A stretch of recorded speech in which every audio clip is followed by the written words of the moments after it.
Antes de nós começarmos a nossa aula, onde eu vou falar um pouco sobre a história do TEA, um pouco sobre o diagnóstico, eu gostaria de contar para vocês um pouquinho sobre a minha história. Eu tenho 2 filhos, o Nicolas e o Guilherme. Eu vou focar um pouquinho mais no Nicolas, porque foi meu filho que nasceu com autismo. Quando o Nicolas nasceu, tudo parecia normal, tudo parecia dentro do esperado, ele nasceu uma criança linda, né? Nasceu aquele bebê maravilhoso, quem não acha seu filho maravilhoso? E com o Nicolas não foi diferente. Mas com o passar dos meses, dos primeiros meses inclusive, eu já percebi que alguma coisa ali não estava bem, alguma coisa estava errada, alguma coisa estava fora do esperado. E eu comecei a me preocupar muito com isso. Resumindo, 5 anos e meio para poder pegar um diagnóstico de autismo, que naquela época era muito mais difícil que hoje em dia. 5 anos e meio escutando que eu estava com depressão pós-parto, que ele não tinha nada, que meu marido não estava apoiando, escutando uma série de coisas que não eram verdadeiras. Tudo o que acontecia era que meu filho tinha autismo. Naquela época eu já dava aula há mais ou menos 10 anos. Eu sempre quis ser professora, sempre foi minha vontade ser professora. Então eu já tinha feito 2 graduações e meu sonho era fazer mestrado, doutorado, tudo para poder ser a melhor professora do mundo. Mas as coisas foram mudando de lugar, foram mudando, e hoje em dia eu faço um doutorado em neurociência para estudos sobre o TEA, na USP, para poder entender muito melhor como funciona a cabeça do meu filho e ajudá-lo, né, e ajudar também outras crianças através das palestras que nós damos, através dos cursos aqui da Neuroconecta, através dos livros que eu já escrevi. Então, todos os meus estudos hoje, todos os meus esforços são para ajudar o meu filho e ajudar ao seu filho. Eu mudei a minha vida completamente, não me arrependo nem um segundo, porque eu vejo os resultados em cima do meu filho, eu vejo os resultados em cima de outras crianças que nós visitamos e que nós podemos ajudar. Então, vamos lá, eu vou começar contando um pouquinho sobre a história do TEA. O que é TEA? TEA é o transtorno do espectro do autismo e envolve 2 pontos principais: déficit na interação e comunicação social e comportamentos restritos e repetitivos. No transtorno do espectro do autismo, se a pessoa apresenta deficiência nessas 2 áreas que eu falei, então, deficiência na comunicação ou interação social, ou apresenta comportamentos restritos e repetitivos, ela pode ser encaixada como uma pessoa com autismo ou uma pessoa autista. Mas nós temos que entender muito bem o que é o TEA, para que não haja diagnóstico errado e para que não haja também uma falta de diagnóstico caso a pessoa precise. Por exemplo, antigamente, hoje que nós conhecemos como TEA, né, antigamente era conhecido somente como autismo, mas não foi sempre assim. Antes disso, nós temos toda uma história para poder entender. Se nós entendermos a história direitinho, fica muito claro para que hoje nós não caiamos em armadilhas, e é muito importante para que a gente entenda de onde veio tudo isso e por que os diagnósticos hoje estão aumentando tanto e chamam de epidemia e assim por diante. Então vamos dar uma olhadinha na história do autismo. Entre 1799 e 1800, no sul da França, encontraram um menino, que foi chamado de Victor de Everon.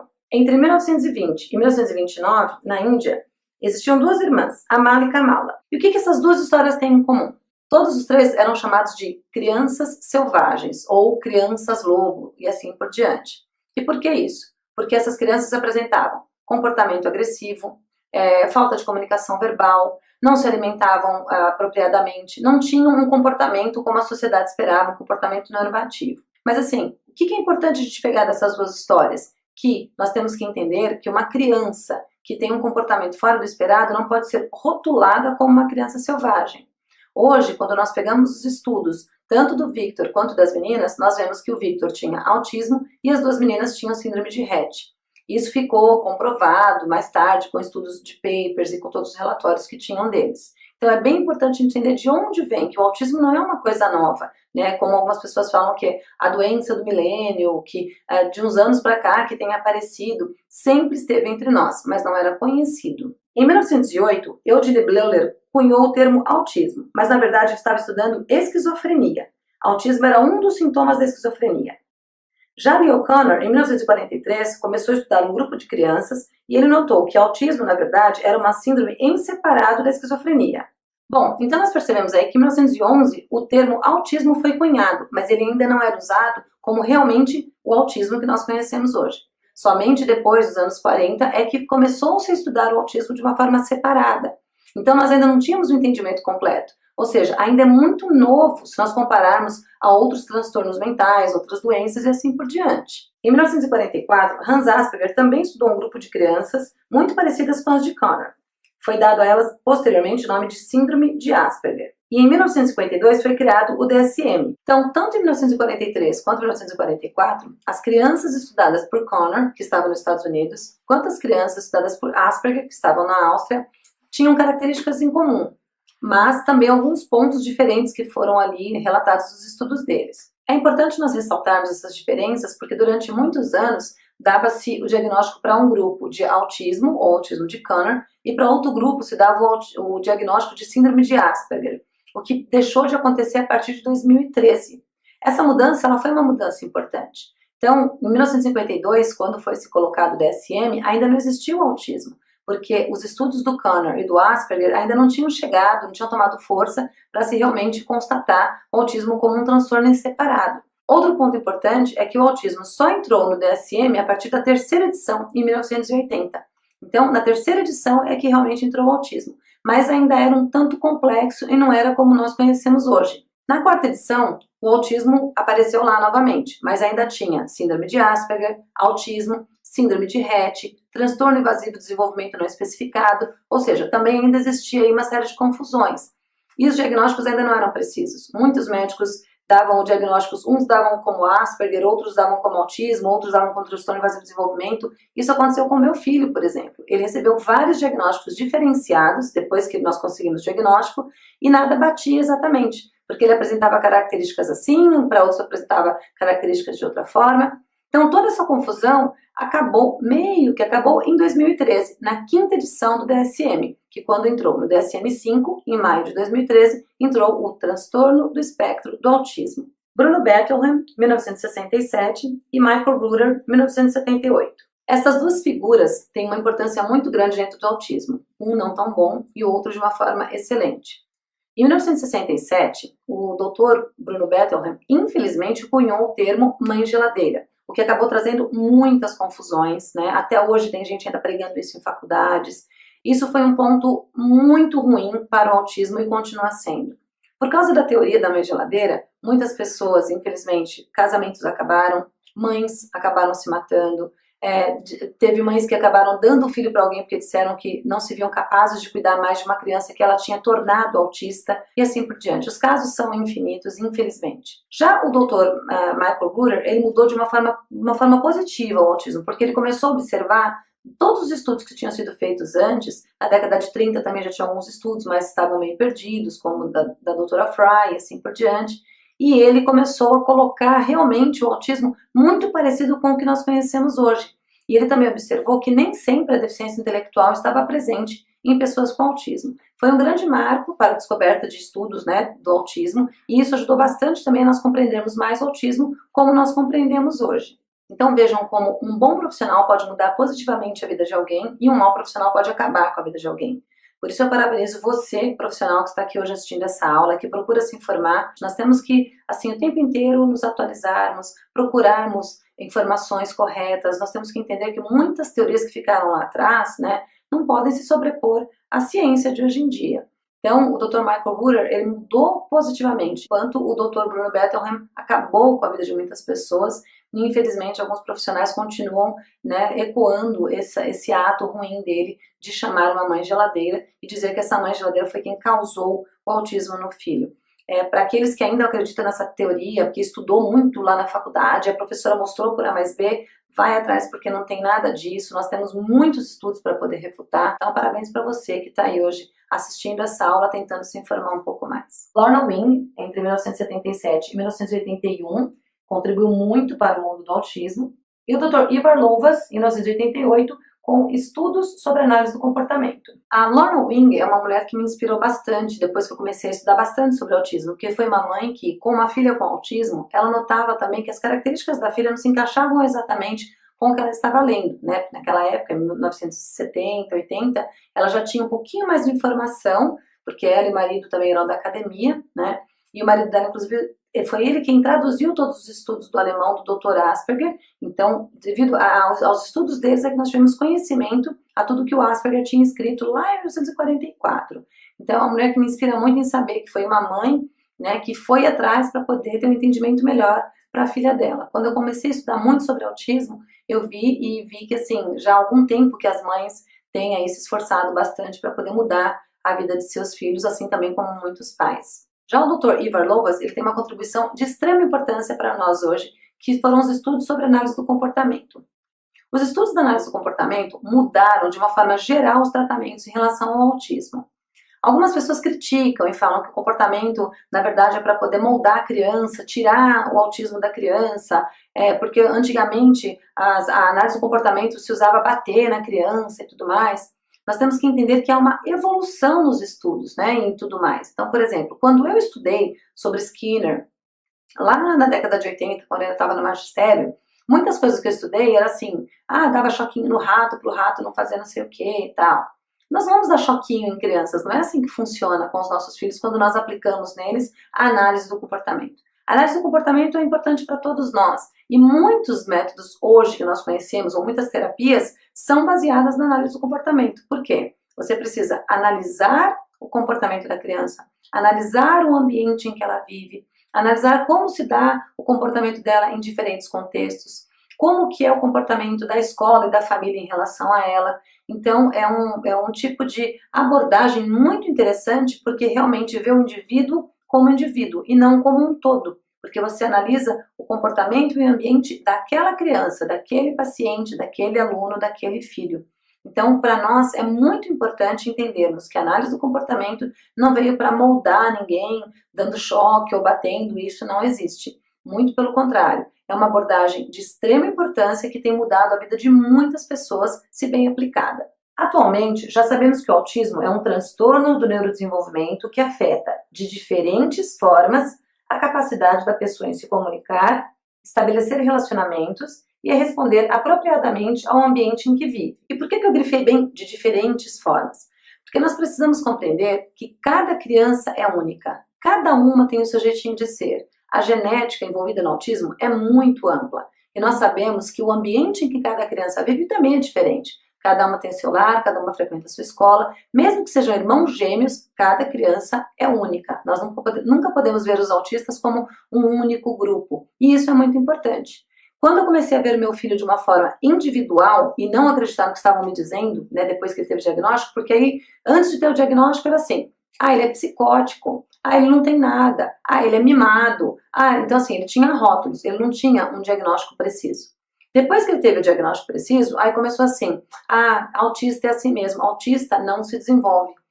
Autista é assim mesmo, autista nunca consegue fazer tal coisa. Nossa, seu filho é autista, então não adianta, ele nunca vai frequentar a escola. É como se assim, os autistas fossem um único grupo coeso no mundo inteiro e que um é idêntico ao outro. E isso não é verdade. Repare bem no seu filho, repare bem no seu cliente, ou no seu paciente, ou no seu aluno. Cada um é único, independente de ter autismo ou não. A pessoa com autismo é a mesma coisa. Cada uma é única e nós temos que respeitar essa individualidade delas. Respeitando a individualidade do meu filho e aplicando na vida dele tudo que eu fui aprendendo, foi que eu fui percebendo cada vez mais que dentro da individualidade dele, ele poderia ser uma criança feliz e hoje um adulto feliz. Ainda não há biomarcadores para o TEA e seu diagnóstico é somente clínico. Hoje, já sabemos que o TEA é poligênico e multifatorial, envolvendo fatores genéticos, epigenéticos e ambientais. Muitos estudos genéticos hoje, muitos estudos de fatores ambientais também hoje, mostram que o autismo ele tem esse interplay entre genética e ambiente. Ainda não se sabe exatamente como, e isso é muito importante, por isso que nós continuamos os estudos. No meu doutorado, por exemplo, é uma das investigações que eu faço junto com os meus colegas de laboratório. O que acontece? Por que acontece? Lá nós estudamos diretamente a neurobiologia do autismo. Então, como que a neurociência explica hoje o autismo? Ainda não existe uma explicação precisa e única por alguns motivos. Como eu disse antes, é relativamente novo o diagnóstico de autismo, porque não se separava ele de outras doenças ou outras síndromes. Segundo ponto, a genética do autismo, acaba sendo assim, ela acaba nos enganando bastante, porque os números de genes estão sendo cada vez mais descobertos, mas vejam bem, a descoberta de genes começou há pouco tempo, somente depois dos anos 2000, e os estudos de autismo lá em 1940, 1930. Né? Outro ponto importante é como o ambiente age em cima dessa genética. Então, todos esses pontos ainda não têm uma explicação única, mas algumas explicações já estão sendo dadas. E nós já sabemos que não é causado por uma geladeira e que o autismo não é uma coisa que vem simplesmente do nada, né? Ele realmente afeta a criança e cada criança de uma forma. Hoje nós temos cerca de 1.019 genes relacionados ao autismo. Sabemos também que o autismo ele afeta muito mais meninos que meninas. sendo cerca de 4 meninos e meio para cada menina. Sabemos também que já houve um aumento de cerca de 7.200% nos casos de autismo desde quando começou a ser contado em 1975. Então vejam, cerca de 1.019 genes nós temos, sem contar as CNVs que eu não vou entrar aqui e tudo mais. São muitos genes, muitos fatores ambientais. Nos nossos estudos nós temos levantado a poluição tem a ver, né? O que se come tem a ver, e sobre a microbiota, né? Qual o papel do intestino em relação a tudo isso? E como que é se a mãe fuma ou não fuma, se a criança é exposta a determinados químicos ou não. Então, todo esse jogo aí entre ambiente e genética é muito complicado. E também, por que há mais meninos do que meninas? A ciência também ainda não tem uma resposta exata. Em relação a esse aumento de 7.200%, ele pode parecer super assustador e falar, nossa, realmente é uma epidemia, mas não é uma epidemia. Primeiro que o autismo não é doença e não é contagioso. Nós temos epidemia de zika, temos epidemia de gripe, temos epidemia de febre amarela, mas nós não temos epidemia de autismo. Então esse é um termo errôneo que estão se usando. Outra questão é, de 1975, mais ou menos, quando se começou a ser contado, nós temos alguns estudos que o CDC traz, né, em 1975, ele tinha 1 para cada 5 mil nascidos. Conforme nós fomos entendendo melhor sobre o autismo e as mães foram procurando os médicos também foram entendendo melhor, foi se aumentando o entendimento do que é autismo. Então hoje o que nós temos é uma melhora no diagnóstico e não uma epidemia, como se diz. E como nós fazemos para se diagnosticar o TEA? Nós usamos o DSM-5, que é que traz os critérios diagnósticos para vários transtornos, inclusive o autismo. Vamos observar alguns dos critérios. A. Déficits persistentes na comunicação social e na interação social em múltiplos contextos, conforme manifestado atualmente ou por história prévia. Bom, percebam que neste critério A, eu estou falando sobre déficit na comunicação e interação social em múltiplos contextos. Eu também estou dizendo que é por história prévia, né, ou história atual. Então, é importante que nós entendamos que uma pessoa para ser diagnosticada com autismo, às vezes para uma pessoa que é diagnosticada tardiamente, por exemplo, como aconteceu com pessoas da minha família, como aconteceu com outras pessoas que eu conheço, o DSM-5 acaba ajudando aí, porque tem que saber o que está aí para que você entenda o que aconteceu antes. Então vai no psiquiatra, geralmente um psiquiatra da infância e adolescência, e conta a história prévia, como que era quando criança. Então precisa de um acompanhante, ou a mãe, ou um irmão mais velho que fala, olha, quando criança ele agia assim, assim, assim, porque com o passar do tempo, em alguns casos de autismo, algumas características vão se perdendo ou mudando. Não quer dizer que a pessoa deixou de ser autista, mas conforme ela foi crescendo, né, foi sendo colocada na sociedade, ela vai mudando ou mascarando algumas características. Então essa história prévia, ela também é interessante, porque ajuda no diagnóstico tardio, que é muito importante hoje em dia. Aconteceu na minha família e foi assim uma redenção para algumas pessoas da minha família, assim também como para outras pessoas que eu conheço. Outro ponto importante aí é essa questão desse déficit na comunicação e interação social em múltiplos contextos. Então é importante que a gente leia o DSM-5, entenda quais são esses múltiplos contextos, para que não fique rotulando, olha, a criança autista ela é assim, ela faz assim, ou então ela não fala, ou ela fala bem demais, ou toda criança autista é gêmeo. Então todos esses mitos a gente só consegue derrubar se a gente realmente se informar. B. Padrões restritos e repetitivos de comportamento, interesses ou atividades, conforme manifestado atualmente ou por história prévia. Aqui também nós temos atualmente ou por história prévia, ou seja, nós temos como diagnosticar pessoas, né, fazer diagnóstico tardio. Em caso também de uma criança que vá procurar o médico, se ele leu tudo isso aí, se ele entende tudo bonitinho, ele vai conseguir também diagnosticar a pessoa de uma forma melhor e mais rápida. Então, para você que está aí que é terapeuta ou que é médico, né, ler o DSM-5 não é uma bobeira, é muito importante. É um manual enorme. Nós sabemos que, por exemplo, um médico, um terapeuta trabalha com uma série de outras coisas, né? Mas aqueles que resolveram se especializar em autismo, é importante que realmente se aprofunde na leitura para poder entender melhor. E esses comportamentos restritos e repetitivos, eles também se manifestam de formas muito diferentes para cada um. Para o Nicolas, por exemplo, eu fui percebendo ao longo do tempo como se manifestava e eu fui percebendo como eu podia trabalhar com ele. Então foi muito interessante, conforme eu fui entendendo meu filho, como eu fui conseguindo melhorar a qualidade de vida dele. Ele ainda tem, né, por exemplo, estereotipias, ele ainda usa estereotipias, mas hoje a gente consegue controlar essas estereotipias e a gente também conseguiu substituir algumas coisas que ele tinha por coisas mais funcionais. E isso também foi bem legal. né? Então, como eu disse antes, se eu tivesse tido o conhecimento antes que nós temos hoje, com certeza teria sido muito mais fácil eu trabalhar com meu filho. Mas hoje nós temos aí a oportunidade, temos o DSM-5 e é muito importante a gente entender todos esses padrões aí. Então lá tem uma lista completa de tudo e lembrando que cada criança vai manifestar de uma forma diferente. C. Os sintomas devem estar presentes precocemente no período do desenvolvimento, mas podem não se tornar plenamente manifestos até que as demandas sociais excedam as capacidades limitadas ou podem ser mascarados por estratégias empreendidas mais tarde na vida. Aí é importante nós entendermos que, para se diagnosticar como autismo, nós temos que entender que os sintomas devem estar presentes desde lá de trás. E aí quando você começa a fazer uma anamnese, uma leitura, você fala, nossa, é verdade, ele já fazia isso, mas eu não sabia que tinha a ver com autismo. Ah, é verdade, ele se comportava assim, mas eu não sabia que tinha a ver com autismo. Porque cada um é único, lembra que eu falei?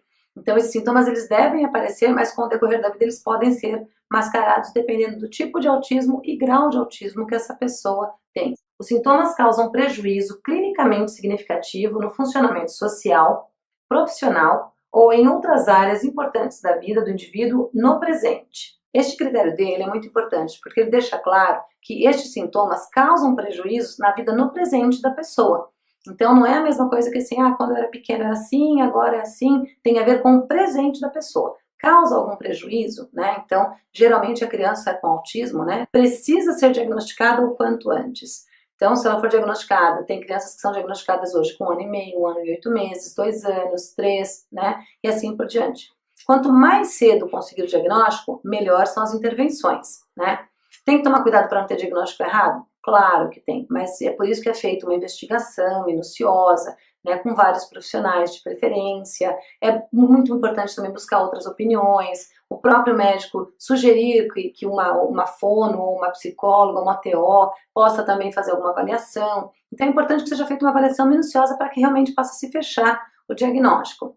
Diagnóstico tardio pode ser prejudicial, então por isso também que não é muito interessante, você já desconfia do autismo da criança com 1 ano e 8 meses, por exemplo, 2 anos, fala, não, vamos esperar mais um pouquinho. Começa a investigação e estimulação. A estimulação não faz mal a ninguém, desde que não seja demais, sempre lembrando isso. O que não é certo? Eu acho que meu filho tem autismo, vai lá e dá um remédio, né? Isso também não pode acontecer. Enquanto eu achava que o Nicolas tinha autismo, o que eu fui fazendo? Eu fui fazendo estimulações com ele e deram muito certo. Eu posso garantir para vocês que foi um dos pontos principais para que hoje o Nicolas possa chegar onde ele chegou de uma forma tão independente e que ele esteja tão bem e tendo migrado de um autismo, né, severo e hoje ele está no autismo moderado indo para o leve. Então, entendendo bem o meu filho, vendo que o comportamento dele não estava de acordo, eu já comecei com estimulações que eu fui lendo, né, principalmente dentro da análise do comportamento. Comecei com as estimulações, fui fazendo de tudo por ele e ele começou a desenvolver mais, porque eu consegui pegá-lo numa época muito importante de se fazer essas estimulações. Então, se causa prejuízo, se vê, já tem uma desconfiança do diagnóstico, o mais certo a se fazer é realmente investigar, fechar o diagnóstico o quanto antes, começar as estimulações o quanto antes, para se garantir aí uma vida digna para o seu filho, para o seu paciente ou para o seu aluno. Critérios diagnósticos. Nota. Indivíduos com um diagnóstico do DSM-4 bem estabelecido de transtorno autista, transtorno de Asperger ou transtorno global de desenvolvimento sem outra especificação, devem receber o diagnóstico de transtorno do espectro autista. Indivíduos com déficits acentuados na comunicação social, cujos sintomas, porém, não atendam de outra forma critérios do TEA, devem ser avaliados em relação a transtorno da comunicação social ou transtorno da comunicação pragmática. Esta nota está no DSM-5. Nela, deixa bem claro que os transtornos antes, né, chamados de síndrome de Asperger, transtorno de desenvolvimento não especificado, né, outros tipos de autismo antes que não sejam autismos sindrômicos, né, lembre que a síndrome de Rett, eu falei no começo, tinha a síndrome de Rett, foi tirada do DSM-4 e é uma síndrome à parte, já conhecida, né, com gene conhecido, características conhecidas. Então, estes que continuaram, síndrome de Asperger, transtorno invasivo de desenvolvimento, autismo atípico, autismo de Kanner, todos eles passaram a fazer parte do TEA. Então, algumas pessoas até assustaram na época, né? Falaram assim, não vai mais existir síndrome de Asperger, como se os Aspergers fossem ficar sem diagnóstico e fossem ficar desassistidos. Mas isso não é verdade. Então agora eles se encaixam em grau 1, caso eles tenham um funcionamento de acordo com o grau 1, e dependendo dos outros casos, vão se encaixar no grau 2 ou no grau 3, que nós chamamos de leve, moderado e severo. Como especificar o grau? Especificar a gravidade atual. A gravidade baseia-se em prejuízos na comunicação social e em padrões de comportamento restritos e repetitivos. Ver tabela 2. O DSM ele traz uma tabela lá, que eles chamam de tabela 2, colocando grau 1, grau 2, grau 3 e como se dá, né, para a gente poder diagnosticar dentro de cada grau. Algumas pessoas que vêm, por exemplo, o Nicolas, ele palestra junto comigo, né, junto comigo, com meu marido, nós palestramos no Brasil inteiro e no exterior sobre autismo. E nós sempre falamos dos graus. Quem vê o Nicolas palestrando, geralmente fala, o Nicolas tem grau leve, né? Ou fala assim, ele já saiu do espectro, ele não tem mais autismo. Nossa, mas o seu filho está curado. Cada um fala uma coisa. Na verdade, quando o Nicolas está dando palestra, ele consegue usar artimanhas que ele foi aprendendo no decorrer da vida, o que é uma coisa também muito interessante. Que as pessoas falam que o autista não tem cérebro plástico, que o autista não é capaz de aprender, que o autista não é capaz de ler a sociedade, e nada disso é verdade. Eles são capazes, sim. Só que muitas coisas demoram mais do que a gente espera, eles pegam uma outra via quando pensa que eles estão fazendo antes do que a gente espera, tá? Então, assim, quem viu o Nicolas dando palestra fala que ele está no grau leve. Mas nós que estamos com ele dentro de casa, nós sabemos as necessidades dele. E eu não sou aquela mãe protetora que coloca embaixo da asa e vou fazer tudo por você. Não. Nem com ele e nem com meu outro filho. É sempre assim, vai lá e faz, vai lá e faz. Então ele já está conseguindo fazer muita coisa sozinho, né? Só que para 19 anos, ele ainda não tem toda a independência necessária para 19 anos. Então ele está chegando lá. Esse ano ele teve um avanço muito grande, muito interessante. Aliás, dos 12 anos para cá, ele só tem avançado bastante, né? Ele começou a conversar só com 12 anos, né? Ele ia fazer 12 anos quando ele começou a conversar. Ele passou a falar só depois dos 5 anos, aí ele foi dos 5 até os 11 anos, só com muita ecolalia, não tinha uma comunicação de fato e tudo mais.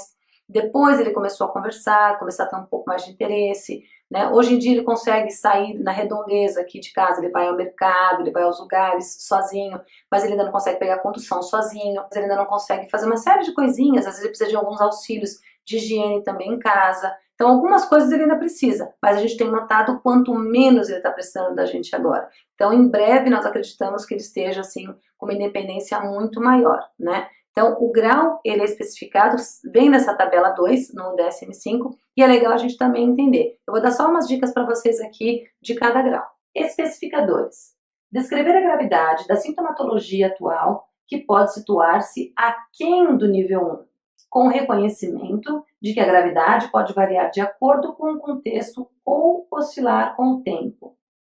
A gravidade de dificuldades de comunicação social e de comportamentos restritos e repetitivos deve ser classificada em separado.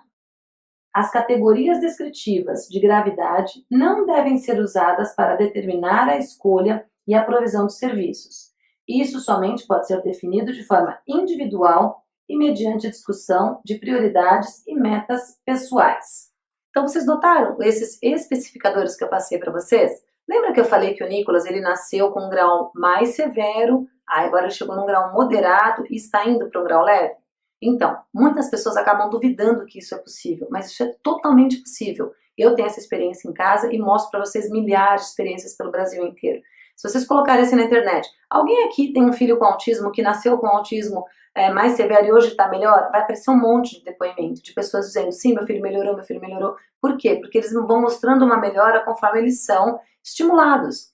São crianças que vão se tornar adolescentes, que vão se transformar em adultos. Então é assim para todo mundo. Como eu disse antes, às vezes eles podem assim, demorar um pouco mais para determinadas coisas, como por exemplo, o uso do banheiro. Alguns podem demorar mais para comer adequadamente, outros podem demorar mais para falar, outros nunca conseguem falar, porque além do autismo ainda vem aí um outro diagnóstico, qualquer outro impedimento que possa ter para ele não falar. Então vocês viram que estava bem grifadinho ali, que a gravidade ela pode oscilar com o tempo, ok? Então, às vezes eles apresentam um pouquinho de melhora, às vezes dão uma regredida, às vezes essa melhora ela é progressiva, né? Se for um autismo sindrômico ou uma outra doença degenerativa que é confundida com autismo, eles vão apresentando uma regressão progressiva. Então, vai de caso para caso. Mas no TEA, né, no transtorno do espectro do autismo, como nós conhecemos puramente só os autismos idiopáticos, geralmente essa melhora ela é progressiva. E sim, é possível se migrar dentro do espectro, saindo de um nível mais severo,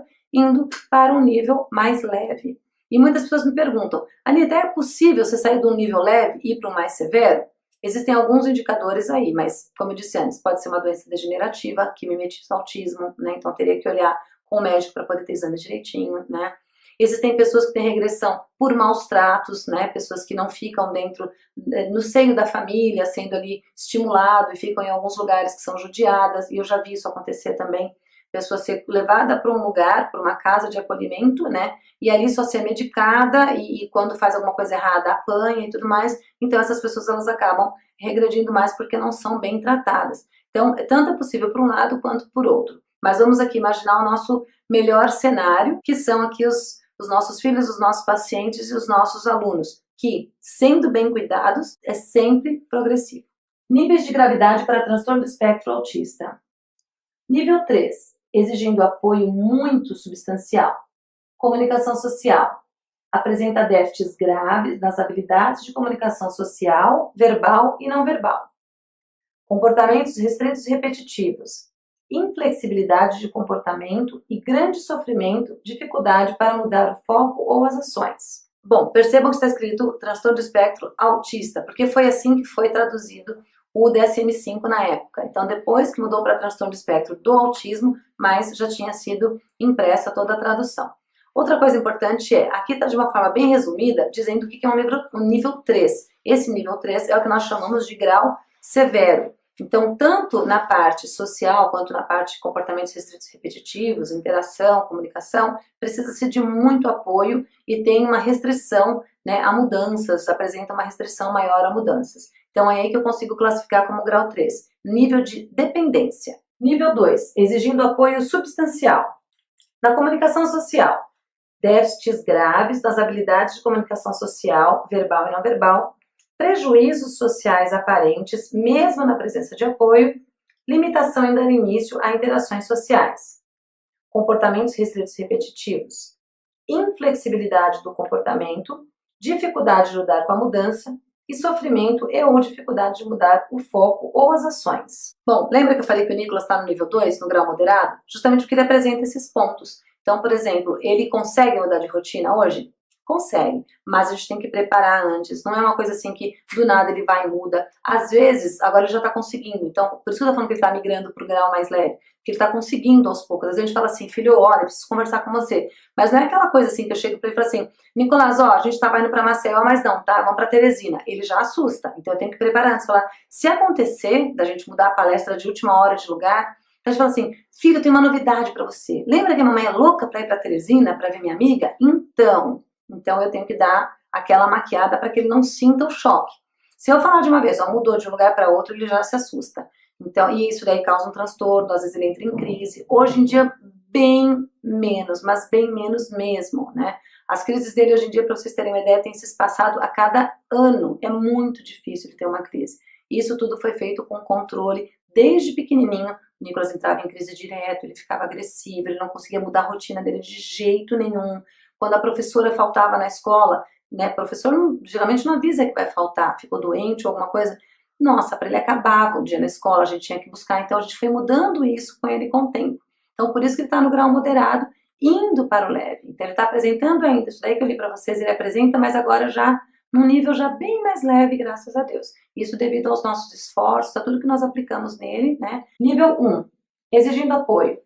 Comunicação social. Na ausência de apoio, déficits na comunicação social causam prejuízos notáveis, dificuldades para iniciar interações sociais e exemplos claros de respostas atípicas ou sem sucesso a aberturas sociais dos outros. Interesse reduzido por interações sociais. Comportamentos restritos e repetitivos. Inflexibilidade de comportamento causa interferência significativa no funcionamento em um ou mais contextos. Dificuldade em trocar de atividade. Problemas para organização e planejamento são obstáculos à independência. Bom, no nível 1 é só exigindo apoio, ou seja, não é tão substancial quanto nós vimos no 3 e no 2, mas não quer dizer que a pessoa possa ser negligenciada ou que não precise de apoio nenhum. Claro que em caso de pessoas que já nasceram com autismo de grau mais leve, foram estimuladas, né, desde pequenas, hoje já estão numa vida adulta e conseguem ter uma certa independência ou uma independência total, ótimo. Tanto que o próprio DSM-5 fala que vai aquém do nível 1, ou seja, existem aquelas pessoas que conseguem levar uma vida normal, casam-se, têm filhos, trabalham e não deixaram de ser autistas. Mas muitas acabaram deixando as características para trás, conseguiram mascarar de alguma forma ou conseguem viver bem dessa forma, independente. Algumas pessoas, mesmo no nível 1, elas ainda assim são dependentes dos pais. Precisam de um cuidador ou de um apoiador para que as ajude a fazer algumas atividades que elas não conseguem fazer. Umas nunca conseguem ir ao banco, elas desenvolvem algumas fobias, alguns medos, algumas inseguranças. Outras nunca conseguem dirigir, porque dirigir para elas causa um problema sensorial muito grande. Umas não conseguem frequentar o local de trabalho sem que seja levado, né, ou busque alguma coisa do tipo. Algumas coisinhas aí que são importantes serem observadas. Muitas pessoas com autismo também, hoje já na fase adulta, precisam continuar a serem acompanhadas por terapeutas. E isso exige do terapeuta uma visão muito interessante, porque a gente fala muito de autismo infantil, né? Autismo na criança, criança com autismo, e esquece que eles se tornam adolescentes e que se tornam adultos. E nós temos também alguns profissionais que trabalham com esses autistas adultos, dando para eles apoio, mostrando segurança para que eles possam desenvolver uma vida aí mais independente possível, porque uma frase que eu sempre falo nas minhas palestras, nos meus livros e tudo, é que pais, infelizmente, não são eternos. Eu, com toda essa consciência de que eu não sou eterna, eu fui fazendo com que cada dia contasse em relação ao meu filho, né? E fazer com que ele consiga cada vez mais caminhar com as próprias pernas. O que vai ser do Nicolas no futuro? Eu não sei, mas hoje eu sei que ele já é uma pessoa super feliz, que ele é um garoto brilhante e que não lembra nem de longe aquele autismo severo que ele tinha quando ele era pequeno, porque nós acreditamos nele e nas capacidades dele e aplicamos nele métodos que nós realmente acreditamos que fosse mudar a vida dele e mudou a vida dele e a nossa. O TEA pode variar de pessoa para pessoa e, por se tratar de um espectro, ainda não é um tratamento único. Bom, para fechar, então é aquilo que eu falei desde o início, né? Ele pode variar muito de pessoa para pessoa. O autismo, ele jamais se manifesta, né, em dois seres humanos da mesma forma, de forma idêntica, que seja geneticamente, comportamental, que você comece a mapear a genética de um e ver os comportamentos do outro e dizer, nossa, eles são idênticos. Muitos são parecidos, claro, né? Tem muita gente que fala assim pra mim, nossa, ele teve seu filho, ele parece muito com o meu. Eu sempre falo, então seu filho é lindo, né? Porque meu filho é maravilhoso. Então, assim, eles se parecem bastante em algumas coisas? Sim. Alguns comportamentos típicos deles são parecidos? Sim. Mas nós não podemos esquecer que a genética de cada um é única e o ambiente em que cada um vive é único. Cada indivíduo com autismo é único, mesmo os que estejam no grau 1, no grau 2 ou no grau 3. Cada um se apresenta de uma forma diferente. Mas uma coisa muito importante, nós não podemos nos esquecer que todos eles conseguem desenvolver, todos, sem exceção de nenhum, dentro desses autismos que eu falei para vocês, os autismos idiopáticos, né? Todos conseguem desenvolver, uns mais, outros menos, de acordo com a genética e de acordo com o ambiente em que é exposto, ok? Mas todos conseguem desenvolver. Então, se todos forem tratados desde o início, né? Se a gente conseguir aplicar neles algumas coisas que a gente conseguir entender que vai facilitar a vida deles, nós vamos ver que existe realmente uma melhora significativa, né, no quadro de todos eles, fazendo com que o futuro deles seja digno e que eles sejam felizes. Espero que vocês tenham gostado. Muito obrigada e até a nossa próxima aula.